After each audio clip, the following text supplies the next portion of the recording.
محمد یا رسول اللہ یا حبیب اللہ یا رسول اللہ یا حبیب اللہ یا نبی اللہ محمد۔ الحمدللہ رب العالمین والعاقبۃ للمتقین والصلاۃ والسلام علی سید المرسلین، اما بعد، اعوذ باللہ من الشیطان الرجیم، بسم اللہ الرحمن الرحیم۔ السلام علیکم ورحمۃ اللہ وبرکاتہ۔ قرضہ لے کر قربانی کرنا کیسا ہے؟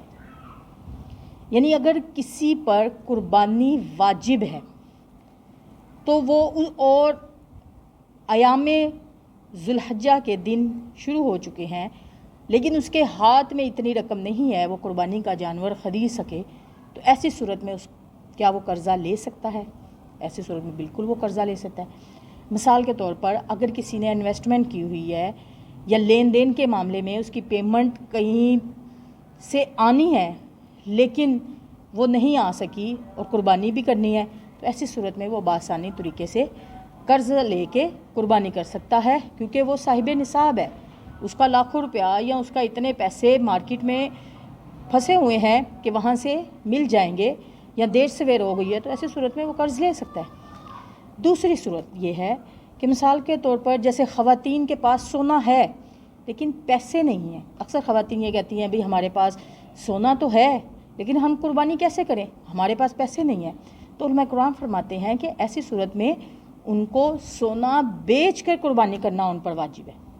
اب اگر سونا بیچنے کی وہ قیمت نہیں مل رہی یا خواتین کا دل نہیں کر رہا، حوصلہ پیدا نہیں ہو رہا، تو ایسی صورت میں بھی اگر وہ قرض لے کے قربانی کرنا چاہتی ہیں تو وہ کر سکتی ہیں، تاکہ وہ بعد میں قرض کو واپس کر سکے، کیونکہ ان کے پاس آپشن تو ہے، ان کے پاس وہ تو صاحب نصاب ہیں۔